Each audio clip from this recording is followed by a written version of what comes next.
Welcome to the Deep Dive. Glad to be here. Today, we're diving into something pretty intense from the Cold War. The Russian Dead Hand System. Officially known as Perimeter, yeah. Yeah. It's quite something. It really is. So our mission today, for you listening, is to get our heads around how this thing was actually built to guarantee a nuclear strike back. We want to unpack, the nuts and bolts, the logic behind it. It gives you a real window into that Cold War strategic thinking, doesn't it? Technology and, global survival, basically. Absolutely. We'll be digging into some technical explanations. And it raises that huge question, right? What if the final call? What if it goes to a machine? Under certain conditions, anyway. It does. It's a stark example, really. Technology meeting, the ultimate threat. Yeah. And Perimeter, at its heart, the whole thing was built for one reason. Yeah. Making absolutely sure they had a second strike capability. Okay, let's pause there. Second strike. Yeah. Why was that the absolute must-have back then? Well, think about METIO, mutual assured destruction. The whole idea relies on knowing that if you strike first, you will get hit back. Devastatingly. So no one wins. Exactly. It's the ultimate deterrent.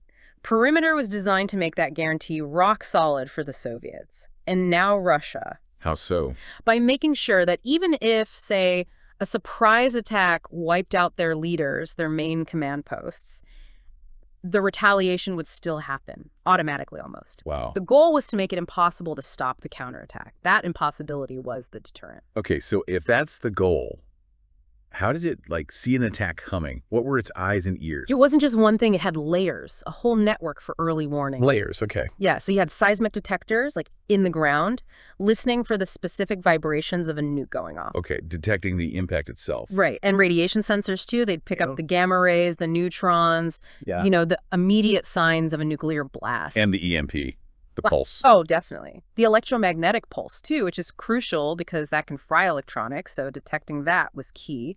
So those are signs something has happened. But what about seeing missiles actually flying in before they hit? Good point.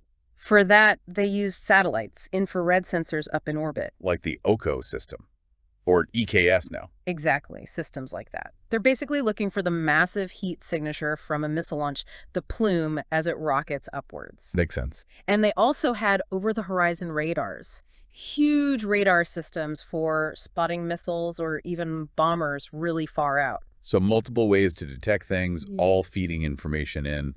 Redundancy. Precisely. Multiple independent checks. The idea was to make it incredibly hard for a surprise attack to slip through unnoticed. Okay, so the system detects something, signs of an attack. Hmm. Where does all that data go? How does it start thinking about, launching? Right, that's the command and control part. It's intricate. I bet.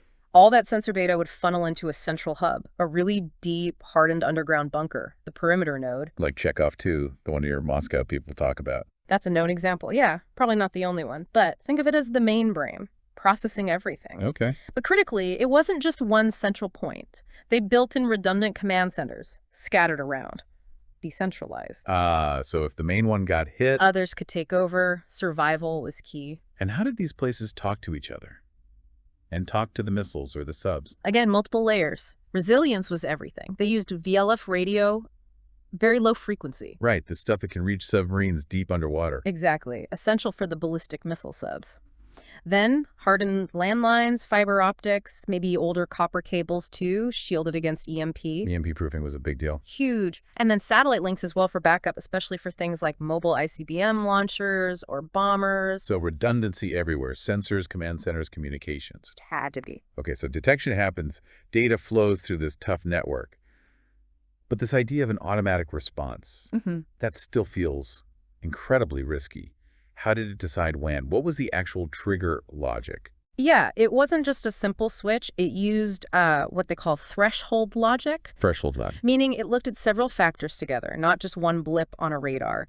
It considered the number of detonations detected, their estimated yield, how powerful they were. Measured in kilotons, right? Right. And also where they were happening, the geographical spread. So it was trying to figure out if this was like a full-scale attack versus maybe something smaller or even an accident. Exactly, trying to differentiate.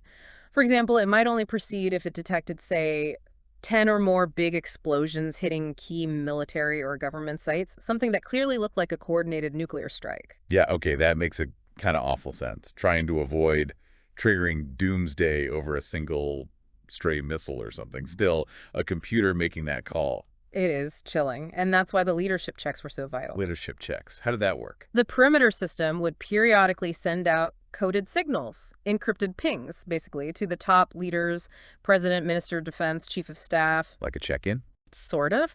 And if an attack was suspected and the system didn't get the expected coded reply back from those leaders within a set time, silence would be interpreted as decapitation.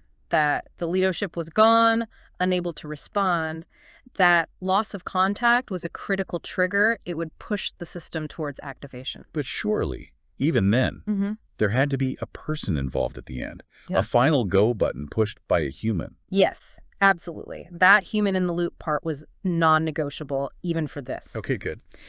Even after the system flagged a massive attack and couldn't reach the leadership, the final launch order still required authorization from a real person.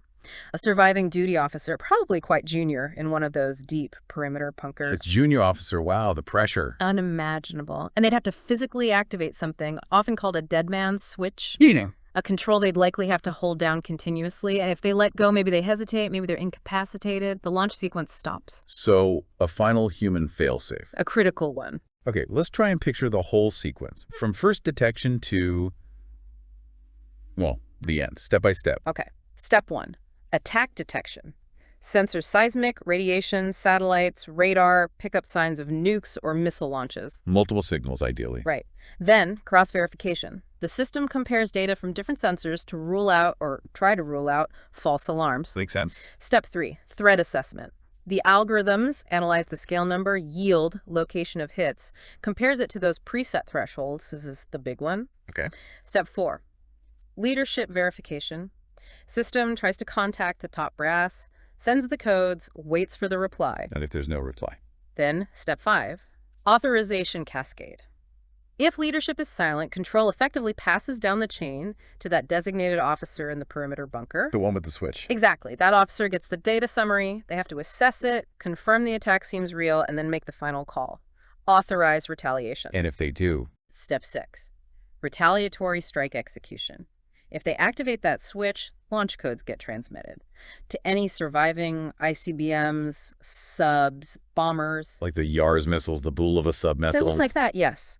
And they execute their pre-planned targeting missions, something like the old Operation Ryan concepts hitting enemy targets. The second strike happens. It's just a chillingly logical sequence, but so final. Were there other technical things built in to stop it going off by accident?